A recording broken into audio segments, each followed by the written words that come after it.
you all. Oh, it's good to be back in Wisconsin. Good afternoon, everyone. Good afternoon. Can we please give it up for Dr. Domeyer-Klensky for just all she has done and her incredible courage. I had the joy of spending some time with her backstage. You really are fantastic. And of course, it is good to be with my dear friend Tammy Baldwin. She was here earlier today, but she had to go back to Washington for some important votes.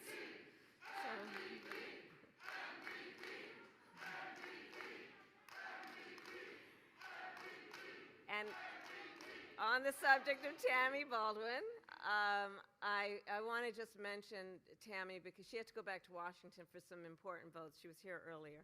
But I will say, Wisconsin, that you have in her an extraordinary leader. I had the privilege of spending time with her when I was in the Senate. Tammy is always fighting for the people of Wisconsin. And so can we please applaud her for what she does? Thank you. And moving on, I want to say that, you know, when we look at where we are as a country, we do need those elected leaders among the leaders who are here. For example, Congresswoman Gwen Moore is here, another member of Congress, and all of the state and local leaders who are here. I want to thank you all for the work that you do to uphold one of our nation's highest ideals, the ideal of freedom. Freedom, I believe, is fundamental to the promise of America. Freedom of speech, freedom of worship, freedom of assembly, the freedom to vote. In America, freedom is not to be given. It is not to be bestowed. It is ours by right. By right. And that includes the freedom to make decisions about one's own body, not the government telling you what to do. 51 years ago today, in the case of Roe v. Wade, the United States Supreme Court recognized the fundamental constitutional right to reproductive freedom. And for nearly half a century, Americans relied on the freedoms protected by Roe. However, 19 months ago, the highest court in our land, the Court of Thurgood and RBG, took a constitutional right from the people of America, from the women of America. And now, on the 51st anniversary of Roe, we speak of it in the past tense. In the last 19 months, in states across our nation, extremists have proposed and passed laws that criminalize doctors and punish women. Laws that threaten doctors and nurses with prison time, even for life, simply for providing health care. Laws that in some states make no exception even for rape and incest. Now, many of you know I started my career as a prosecutor, specializing in crimes against women and children. What you may not know is one of the reasons why. So when I was in high school, I learned that one of my best friends was being molested by her stepfather. And so I said to her, "You got to come stay with us." I called my mother, and my mother said, "Of course she should." And she did. So the idea that someone who survives a crime that is violence to their body, a violation to their body, and then would not have the authority to decide what happens to their body next, that's immoral. It's immoral.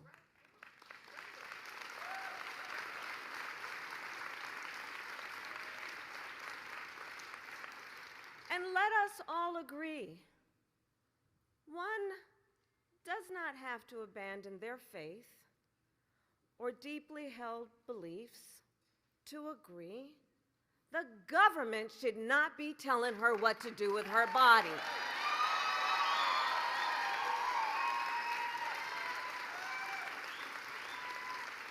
If she chooses, she will consult her pastor, her priest, her rabbi, her imam, but not the government telling her what to do. This is, in fact, a healthcare crisis. And there is nothing about this that is hypothetical.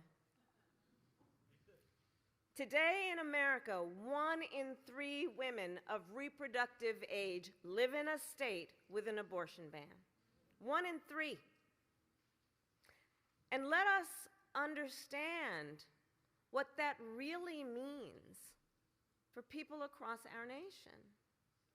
Let us understand the horrific reality that women are facing every single day since Roe was overturned. I have met women who have had miscarriages in toilets because they were refused care. I met a woman who went to the emergency room during a miscarriage and was turned away because the doctors were afraid they'd be thrown in jail for giving care.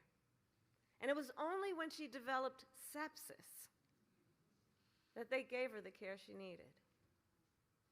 We know that the majority of women who have abortions are mothers. If they live in a state with an abortion ban and they need to travel to receive care, God help her if she does not have paid leave or affordable child care. God help them if they don't have the savings to buy a bus, a train, or a plane ticket, or to book a hotel room. And while these extremists say they are motivated by the health and well-being of women and children, in reality, they ignore the crisis of maternal mortality. The top 10 states with the highest rates of maternal mortality all have abortion bans. The hypocrisy abounds. And let us be clear about what they're up to. These extremists want to roll back the clock to a time before women were treated as full citizens. Wisconsin to the 1800s. Just look at what happened here in this beautiful state of Wisconsin. After Roe was dismantled, extremists evoked a law from 1849 to stop abortion in this state. 1849, before women could vote, before women could hold elected office, before many women could even own property, in a state whose motto is forward. These extremists are trying to take us backward. Well, we're not having that. We're not having that.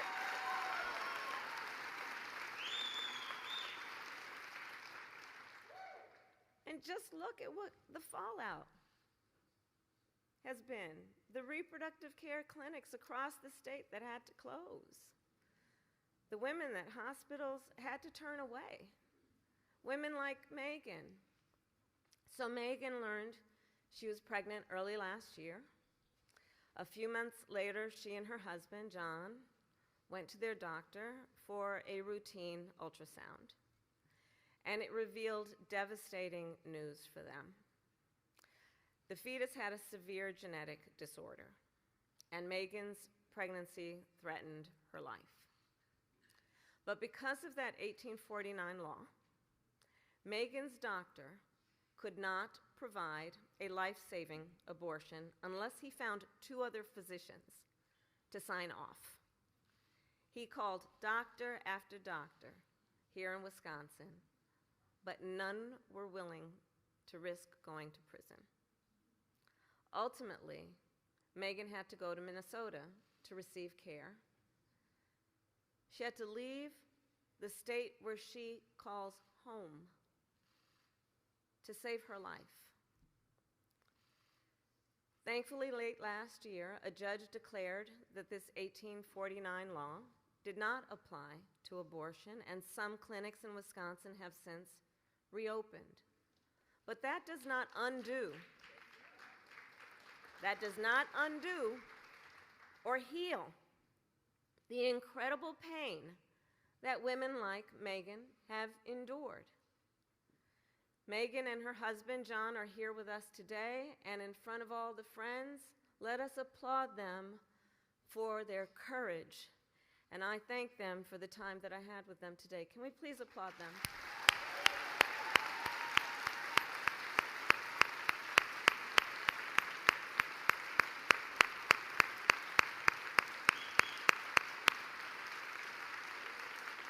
And I mention them because I think it's very important to understand the courage it takes to share those kinds of stories. And the reality of what is happening in real time across our country is that for every story we hear, there are so many that we do not hear about. Today, an untold number of women are silently suffering. Women who are being subjected to profound judgment. Women who are being made to feel as though they did something wrong, as though they should be embarrassed, being made to feel as though they are alone.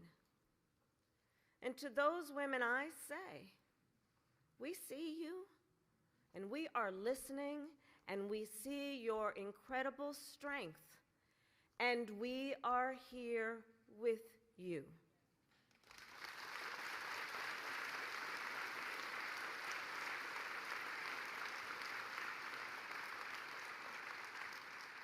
And so as we face this crisis, as we are clear-eyed about the harm, let us also understand who is responsible. Shall we? The former president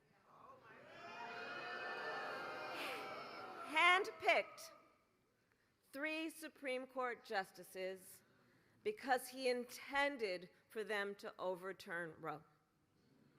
He intended for them to take your freedoms. And it is a decision he brags about. Yes, he does. A couple weeks ago, he said that for years, quote, they were trying to get Roe v. Wade terminated, but he said, quote, I did it, and I'm proud to have done it. And the women should be prosecuted. Proud? Proud? Proud that women across our nation are suffering?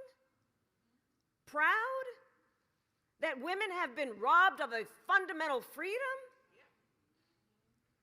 Proud that doctors could be thrown in prison for caring for their patients? That young women today have fewer rights than their mothers and grandmothers? How dare he?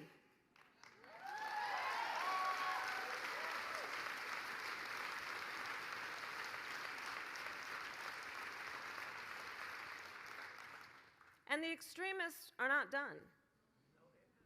This afternoon, in the Wisconsin legislature, extremists will hold a hearing on a new bill that would ban abortion in this state with no exception for rape and incest. And in the United States Congress, extremists are trying to pass a national abortion ban to outlaw abortion in every single state.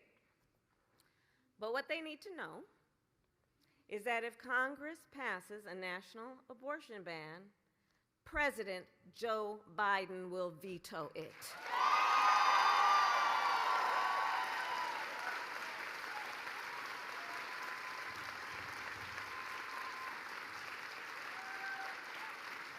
Yes, he will.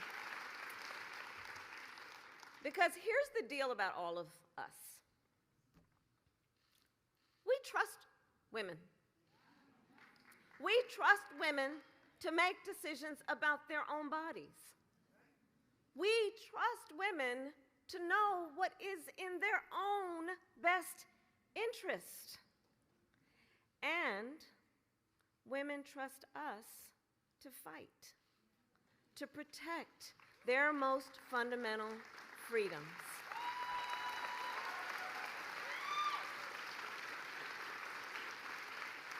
And it is going to take all of us. It is going to take all of us. Joe Biden and I are fighting in court to protect women's access to medication and emergency care. We strengthened the patient privacy protections so that medical records stay between a woman and her doctor, and we are protecting the right of women to travel for abortion care. But the bottom line is, to truly protect reproductive freedoms, we must restore the protections of Roe. Because you see, what the United States Supreme Court took, Congress can put back in place.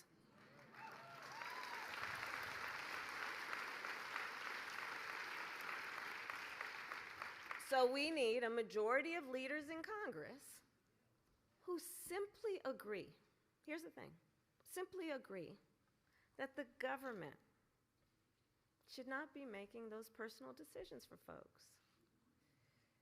And when Congress passes a law that puts back the protections of Roe, Joe Biden will sign it.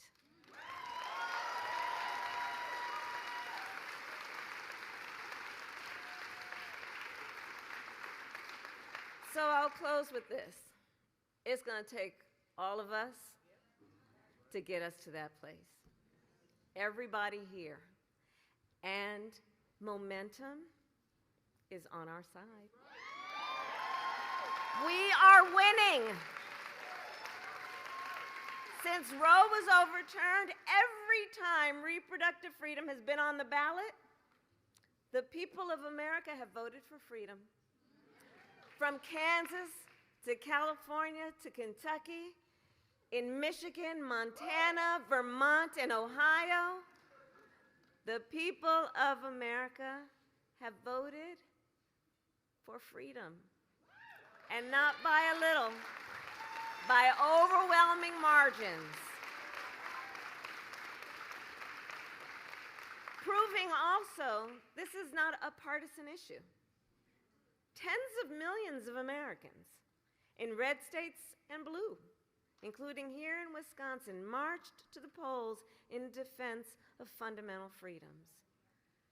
So I say, the voice of the people has been heard, and it will be heard.